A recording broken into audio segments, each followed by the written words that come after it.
Welcome to विंग से गुडान guys. This is Shoaib Farid. Guys, ये हमारा 18th लेक्चर है इकोनॉमिक्स की सीरीज़ में। और हमने अभी तक 15 लेक्चर थ्योरी पे किए हुए हैं, 2 लेक्चर एमसीक्यू पे किए हुए हैं और एमसीक्यू का थर्ड लेक्चर है जिसमें हम कुछ अराउंड 15 बहुत ही इंटरेस्टिंग और बहुत ही बेसिक लेवल के एमसीक्यूज़ करेंगे, जिससे आपकी टॉपिक्स की अंडरस्टैंडिंग और बेटर हो जाएगी और जिससे जो है आपका प्रैक्टिस भी होती रहेगी कि एग्ज़ाम में किस तरीके के क्वेश्चन किसी कंसेप्ट पे पूछे जा सकते हैं। गाइस, शुरुआत करने से पहले आप लोगों में से जो भी नए हैं, अगर आप डायरेक्टली इस लेक्चर पे आ रहे हैं तो I would recommend you to first go to the playlist. पहले थ्योरी देख लीजिए और उसके बाद ही आप जो है एमसीक्यू प्रैक्टिस करिए, क्योंकि बेसिक्स अगर क्लियर नहीं है तो एमसीक्यू में तुक्का लगाने का कोई मतलब नहीं है। दोस्तों, ये एमसीक्यूज और ये इकोनॉमिक सीरीज जेके एसएसबी अकाउंट असिस्टेंट एग्जाम के लिए जो है स्पेसिफिकली है। अगर आप किसी और एग्जाम की तैयारी कर रहे हैं तो उसमें शायद ये आपको हेल्प कर सके, लेकिन मेरा बताने का मकसद ये है कि ये सीरीज जो है specifically focused for JK SSB exam account assistant exam, और उसी के सिलेबस के अराउंड जो है एमसीक्यूज भी बने हुए हैं। दूसरी बात दोस्तों, जैसा कि आप जानते हैं कि कोविड-19 के केसेस और भी ज़्यादा बढ़ रहे हैं। आप सभी से रिक्वेस्ट है कि घरों में रहिए जब तक बहुत ज़रूरी नहीं हो बाहर जाना, और रेगुलरली अपने जो है मास्क पहनते रहिए, रेगुलरली अपने हाथ धोते रहिए, सैनिटाइजर का इस्तेमाल करिए, हाइजीन का इस्तेमाल करिए और अननेसेसरीली बाहर मत जाइए। कंडीशंस बैड टू वर्स जा रही हैं। हमारे ऑब्वियसली हमारे तक बहुत कुछ नहीं है, लेकिन हमारे तक इतना तो है कि हम अपनी हाइजीन और अपने आसपास के लोगों की हाइजीन और उनकी जो है सोशल डिस्टेंसिंग मेंटेन कर सकें। सो आपसे बहुत हम्बल रिक्वेस्ट है, wherever you are, stay at home unless it is very important for you to go outside. ठीक है दोस्तों? तो दोस्तों, शुरुआत करते हैं। शुरुआत करने से पहले थोड़ी वीकेंड मोटिवेशन हो जाए। दोस्तों, जैसा कि हम जानते हैं कि साइकोलॉजिकली हर कोई चाहता है कि यार हम रेस्ट करें इस पे ना, मतलब इसके दिन जो आपका वीकेंड होता है इसमें हम रेस्ट करें। लेकिन don't let your weekend become your weak end. अपने वीकेंड को आप वीकेंड मत बनने दीजिए। इनफैक्ट अपने वीकेंड को अपना स्ट्रॉन्ग एंड बनाना है हमने। और जिस शख्स ने डिसाइड कर लिया कि उसको अपने करियर पे ज़्यादा फोकस करना है, किसी चीज़ के लिए प्रिपेयर कर रहा है, कोई गोल है, कोई टास्क है, कोई ड्रीम है, so for those people who are chasing their dreams, there are no weekends for you, there are no weekends off for you. आप लोगों के लिए वीकेंड वीकेंड नहीं होना चाहिए, वीकेंड एक अपॉर्चुनिटी होनी चाहिए कि इस वीकेंड को हम बेस्ट कैसे इस्तेमाल करें। ऑब्वियसली आजकल कोरोना में तो वीकेंड ही वीकेंड है, कोई वर्क डे तो है नहीं। इसलिए let us try to make the best of most of this weekend. और जो है अपनी और हमेशा याद रखें कि संडेज के दिन रिवीजन जरूर करिए। अगर आप नया कुछ नहीं पढ़ते तो रिवीजन जरूर करिए। Revision is as important as studying for the first time. Syllabus ज़्यादा है, हो सकता है कि आपने अकाउंट्स का पहला लेक्चर जो आज से 1 महीने पहले देखा हो, इकोनॉमिक्स का पहला लेक्चर आपसे 2 महीने पहले देखा हो, तो 2 महीने के बाद जब आप उसको पढ़ेंगे तो आपको याद भी नहीं होगा आपने क्या पढ़ा हुआ है। इसीलिए इट इज़ वेरी इंपॉर्टेंट कि आप संडेज को रिवीजन के लिए रखें और रिवीजन के साथ प्रैक्टिस क्वेश्चंस के लिए रखें। और बाकी जो वीक डेज हैं, मंडे, ट्यूसडे, वेंसडे, थर्सडे, उस दौरान आप नया टॉपिक पढ़ें भी तो उससे कोई फ़ायदा भी होगा आपको, लेकिन संडेज को रिवीजन ज़रूर करिए। ठीक है दोस्तों? तो आइए शुरुआत करते हैं आज के लेक्चर की पहले टॉपिक से, पहला एमसीक्यू से। Who is considered as the founder of micro economics?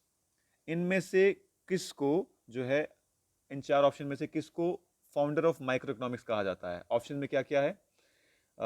Adam Smith, John Keynes, Friedrich Hayek and Milton Friedman. तो दोस्तों, आपको याद होगा मैंने अपने पहले लेक्चर में आपको बताया था कि एडम स्मिथ जो हैं वो फादर ऑफ इकोनॉमिक्स भी कहे जाते हैं और फाउंडर ऑफ माइक्रो इकोनॉमिक्स भी कही जाते हैं। इनने the theory of wealth of Nations लिखा हुआ था, वहाँ से शुरुआत हुई थी इनकी बुक्स की और वहीं से शुरुआत हुई थी हमारे मॉडर्न डे इकोनॉमिक्स की। ठीक है?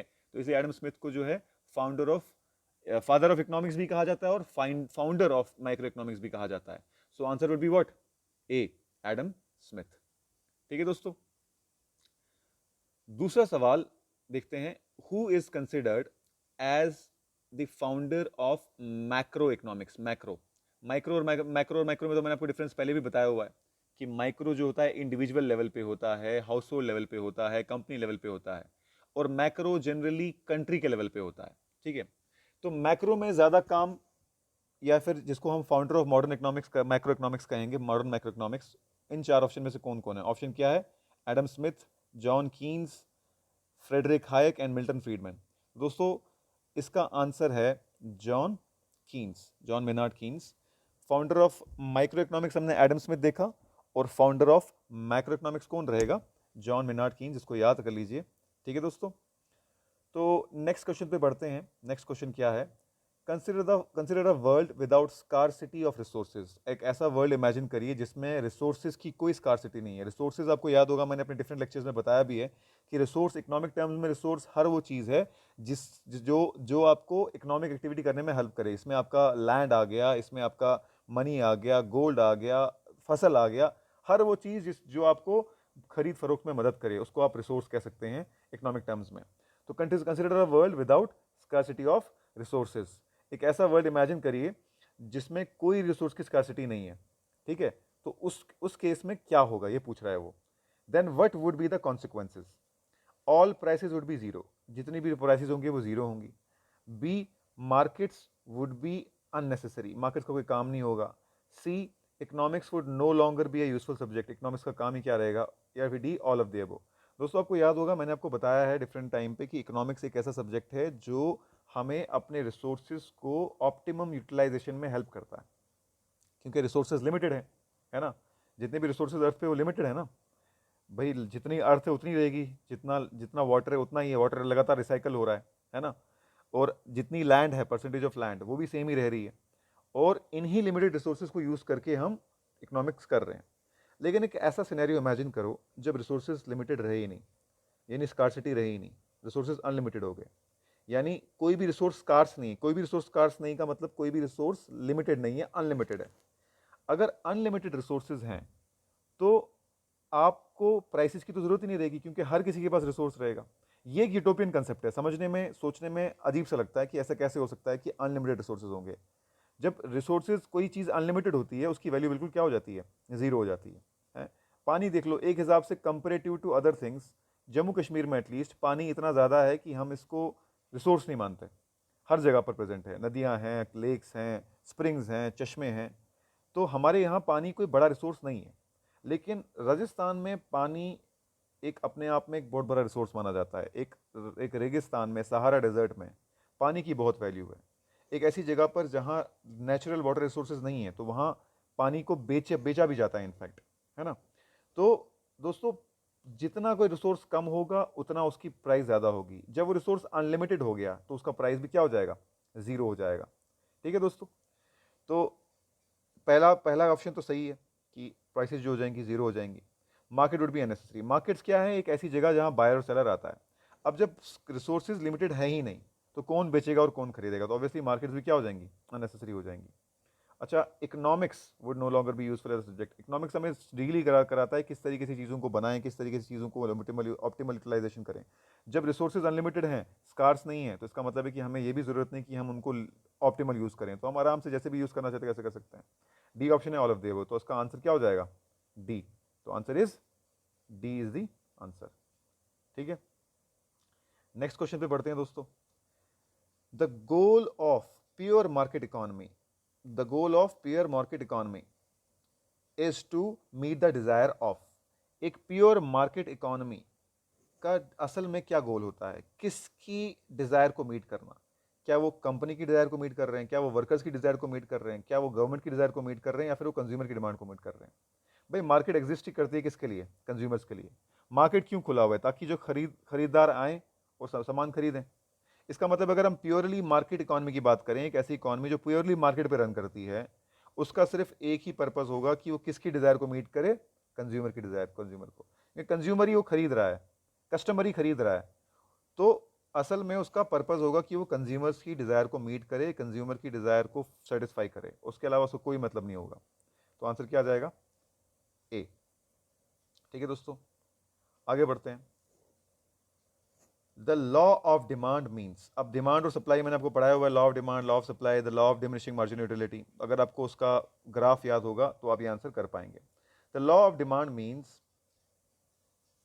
एज द, ऑप्शन ए देखते हैं, as the quantity demand rises the price rises. ठीक है, ये कह रहा है कि जैसे जैसे डिमांड बढ़ती है तो प्राइस भी बढ़ती है। बी बोल रहा है कि as the price rises the quantity demanded rises. ठीक है, कह रहा है कि जैसे प्राइस बढ़ाओगे तो क्वांटिटी डिमांडेड भी क्या हो जाएगी, बढ़ जाएगी। अब आप खुद सोचो, अगर आप मार्केट में जाते हो और आप देखते हो कि प्याज के प्राइसेस बढ़ रहे हैं, तो क्या आप उसकी क्वांटिटी डिमांड ज़्यादा करोगे क्या? जब कोई चीज़ महंगी हो रही है तो आप कम खरीदोगे ना उसको। तो एक तरीका होता है आंसर सॉल्व करने का, उसको कहते हैं एलिमिनेशन मेथड। यानी आप ऐसा देखो, अगर आपको ये समझ में नहीं आ रहा कि कौन सा आंसर हो सकता है, तो आप ये देखो कौन सा आंसर नहीं होगा। अब ये बात तो श्योर है ना कि अगर प्राइस बढ़ेगा तो आप जो क्वांटिटी खरीदना चाहते हो उसकी डिमांड कम होगी। प्याज की प्राइस बढ़ रही है तो प्राइस प्याज की क्वांटिटी डिमांड भी क्या हो जाएगी, कम हो जाएगी, आप नहीं खरीदोगे। तो ये तो आंसर नहीं हो सकता, तो ये हमने एलिमिनेट कर दिया, बी आंसर नहीं है। ठीक है। As the price rises the quantity demand falls. अगर किसी चीज़ की प्राइस क्या हो रही है, बढ़ रही है, इसका मतलब ये है कि उसकी क्वांटिटी डिमांड घट रही है। तो जैसे कि मैंने भी एग्जांपल दिया था कि हाँ, अगर हम किसी चीज़ की प्राइस लगातार बढ़ा रहे हैं तो उस चीज़ की अगर बाकी फैक्टर कांस्टेंट हैं तो इसका मतलब ये हो जाएगा कि हम उसकी क्वांटिटी डिमांड क्या हो जाएगी, गिर जाएगी। अगर आप मार्केट जाते हो, आप देखते हो कि टमाटर महंगे हो रहे हैं, तो आप पहले अगर 2 किलो लेने आए थे तो आप बोलोगे नहीं यार आज महंगे हैं, मैं 1 ही किलो लूँगा। तो इसका मतलब क्या होगा, ये आंसर हो सकता है। तो पहले हम नेक्स्ट देखते हैं डी ऑप्शन, फिर हम डिसाइड करेंगे आंसर क्या है। As supply rises the demand rises. कह रहा है कि सप्लाई अगर इंक्रीज करोगे तो डिमांड इंक्रीज होगा। ठीक है। ये कंसेप्ट होता है supply creates its own demand. कभी कभार आप सप्लाई से ही डिमांड बढ़ा सकते हो, लेकिन अगर आपको इसका आंसर निकालना है तो आपको पता होना चाहिए कि जो डिमांड है, लॉ ऑफ डिमांड जो है, वो दो चीज़ों में रिलेशनशिप एस्टैब्लिश करता है। ठीक है। वो दो चीज़ों में रिलेशनशिप एस्टैब्लिश करता है। ऐसा कुछ ग्राफ इस तरीके का बनता है, किस तरीके का, ऐसा ग्राफ बनता है इसका। ठीक है, ये इस तरीके का ग्राफ बनता है। तो यहाँ जो आपका होता है इस तरफ, यहाँ आपका क्वांटिटी वर्सेस प्राइस होता है। ठीक है। तो ये जो ग्राफ होता है ये कहता है कि यहाँ प्राइस होगा क्यू पी और यहाँ होगा क्वांटिटी।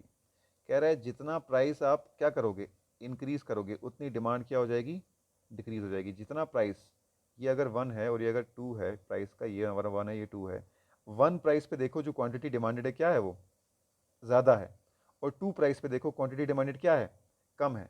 तो बेसिकली जो आपका लॉ ऑफ डिमांड है वो क्वांटिटी और प्राइस में रिलेशनशिप एस्टैब्लिश करता है।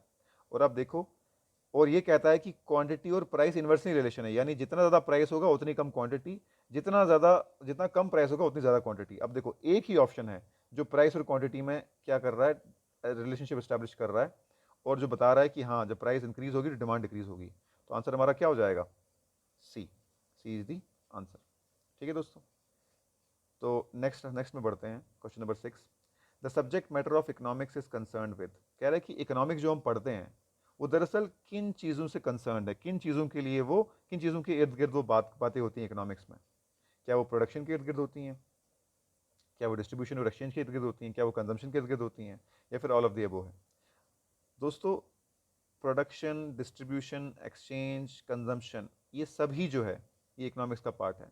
किस तरीके से प्रोड्यूस हो, कैसे कंजम्पशन हो रही है, कंजम्पशन किस पे डिपेंड कर रही है, प्रोडक्शन किस पे डिपेंड कर रही है, डिस्ट्रीब्यूशन कैसे की जाए, डिस्ट्रीब्यूशन में ऑप्टिमम यूज ऑफ रिसोर्स कैसे हो, कैसे मिनिमम कॉस्ट में और मिनिमम टाइम में डिस्ट्रीब्यूशन हो, ये सभी चीज़ों से कंसर्न इकोनॉमिक्स।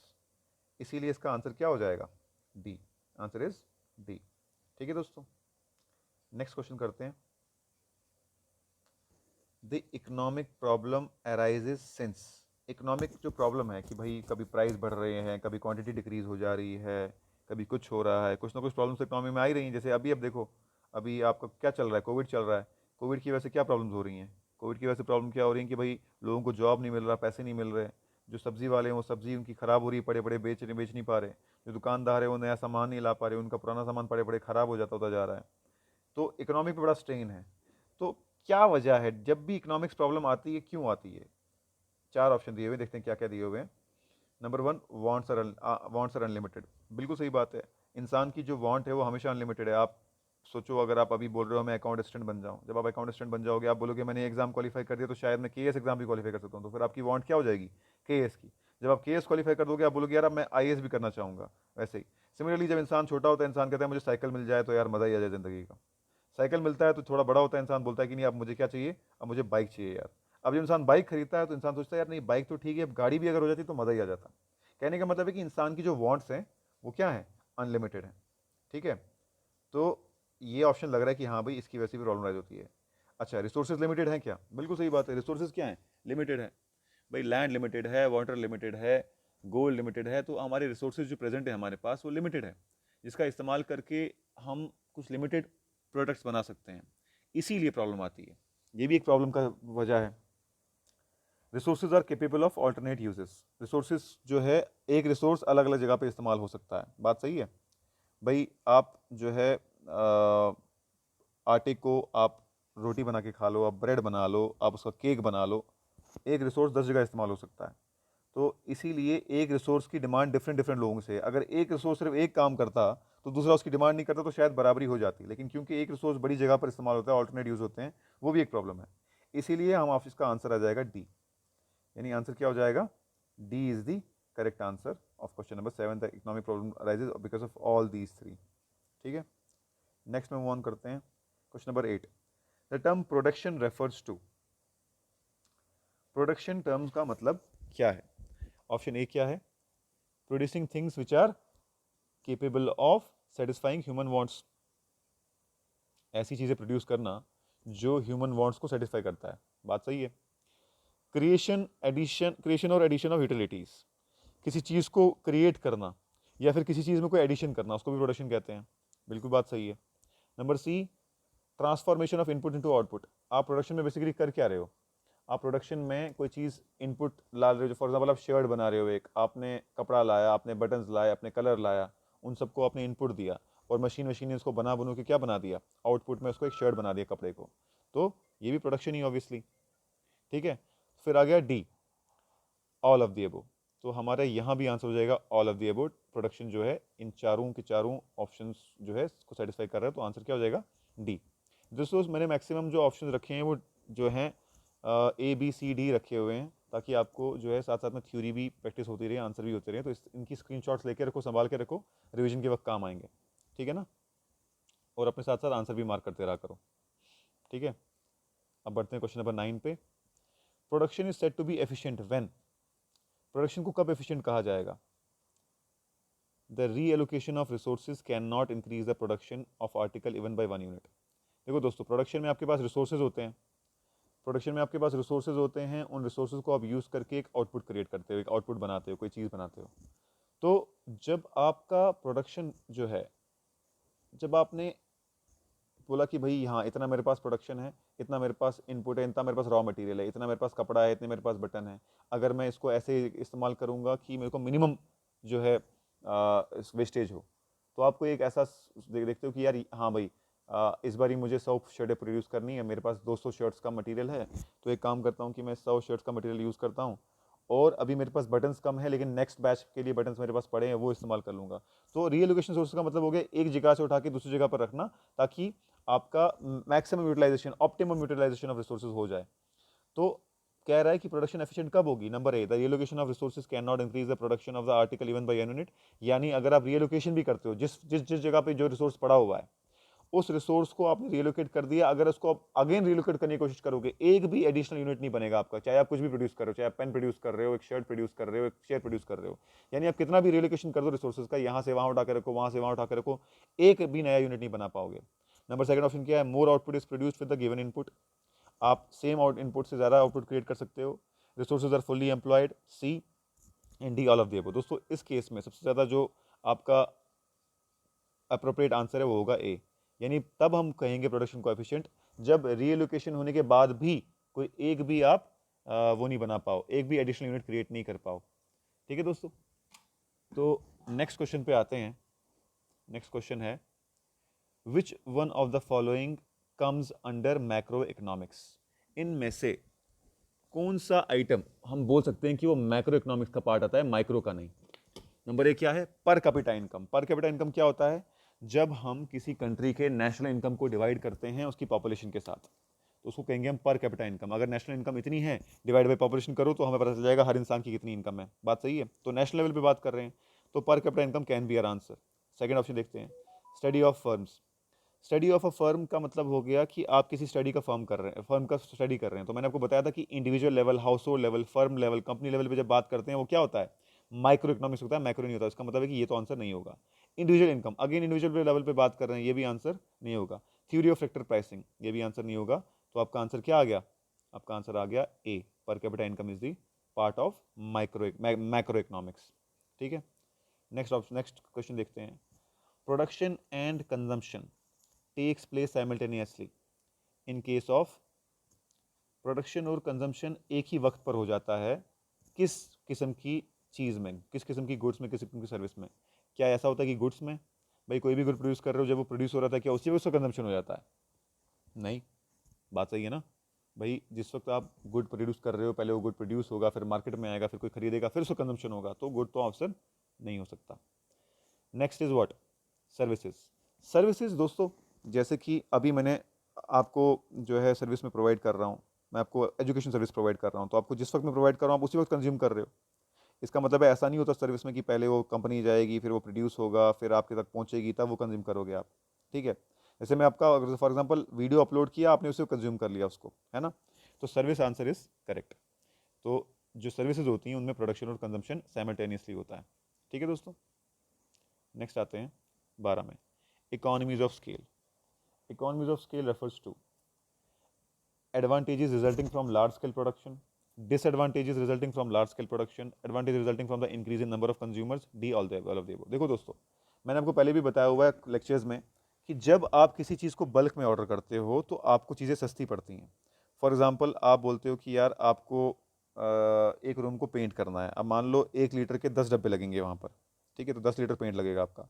तो मान लो 1 लीटर डब्बे की कॉस्ट है 100 रुपये, तो 1000 रुपये में क्या हो जाएगा? 1000 रुपये में आपका पेंट हो जाएगा। लेकिन आपको पता है कि अगर आप 20 लीटर लेते हो पेट्रोल, तो 20 लीटर पेंट में क्या होगा? 20 लीटर पेंट में आपका जहाँ पर हजार लीटर पेंट आपका 1000 रुपये का आ रहा था, 20 लीटर पेंट आपको 1500 में मिल रहा है। ऐसा होता है, आप मार्केट जाओगे, जो बड़ी चीज़ें लोगे, बल्क में लोगे, सस्ता पड़ता है। होलसेल का जब कंसेप्ट भी यही होता है, होलसेल शॉप्स पे जाओगे, बल्क में चीज़ें लोगे, सस्ती पड़ती हैं, है ना? तो इकोनॉमिक्स ऑफ स्केल का मतलब हो गया advantages resulting from large scale production of large scale production. तो जब आप लार्ज स्केल प्रोडक्शन करते हो तो आपको फायदा होता है इकोनॉमिकली, उसी को कहते हैं इकोनॉमिक्स ऑफ स्केल। ठीक है? तो आंसर इज ए। दोस्तों नेक्स्ट क्वेश्चन है, N increase in market supply, demand remaining the same, causes. अगर किसी मार्केट में आप इंक्रीज करते हो सप्लाई लेकिन डिमांड सेम ही रह रही है, अब क्या हुआ? डिमांड कम है, सप्लाई ज़्यादा है, तो क्या होगा? प्राइसेस क्या होंगे? प्राइसेस कम होंगे, बढ़ेंगे, सेम रहेंगे, क्या होगा? दोस्तों अगर डिमांड मान लो एक मार्केट में 100 kg प्याज की है हर रोज़, वहाँ 120 kg प्याज आ गया, तो भाई अब कंजम्पशन तो इंक्रीज नहीं होगी एकदम से, है ना? तो डिमांड तो सेम ही रहेगी, जितनी डिमांड है उतनी ही रहेगी, जितना आप खाते हो उतना ही खाओगे, ज़बरदस्ती थोड़ा 1 किलो किलो प्याज खा लोगे। और तो कहने का मतलब ये है कि अब चीज़ ज़्यादा आ गई। अब जो दुकानदार है वो बोलेगा यार अगर मैं ऐसे तो 100 kg बिकना है, तो क्यों ना मैं थोड़ा सस्ता कर दूं प्याज को, ताकि लोग ज़्यादा खरीदें। तो शायद लोग सोचे कि चलो ठीक है सस्ता मिल रहा है आज, तो हम बाकी कल खा लेंगे, लेकिन आज ही ले लेते हैं। तो ये बात तो कंफर्म है कि जो इक्विलिब्रियम प्राइस है, इक्विलिब्रियम प्राइस में कमी आ गई। अब इक्विलिब्रियम प्राइस क्या होती है? याद करो, मैंने आपको बताया था, जब हम ये बनाते हैं, क्या कहते हैं, इसका कर्व बनाते हैं, law of supply and law of demand का, वो कुछ ऐसा बनता है। ये जो पॉइंट होता है, ये जो सेंटर वाला पॉइंट, 2 मिनट, इसको मैं दोबारा बनाता हूँ ज़रा साफ सुथरी तरीके से।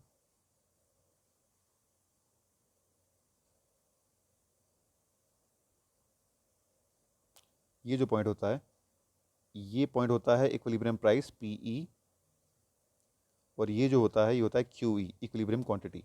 ठीक है? तो ये लॉ ऑफ सप्लाई और लॉ ऑफ डिमांड के कर्व्स को जब हम ओवरलैप करते हैं तो ये रिजल्ट आता है हमको। ये जो पॉइंट होता है इसको हम ई पॉइंट बोलते हैं। ठीक है? ई पॉइंट मतलब पॉइंट ऑफ इक्विलिब्रियम, यानी ये invisible hand of the market अपने आप ये पॉइंट जो है जो डिसाइड करता है, जिसपे प्राइस जो होती है इक्विलिब्रियम प्राइस कही जाती है, और जो क्वांटिटी होती है क्यू, उसको इक्विलिब्रियम क्वांटिटी कहा जाता है। ये वो प्राइस होती है जो मार्केट खुद सेट करती है, ना ज़्यादा महंगा ना ज़्यादा सस्ता। ये ऐसा प्राइस है जिसपे खरीदने वाला खरीदने को तैयार और बेचने वाला बेचने को तैयार।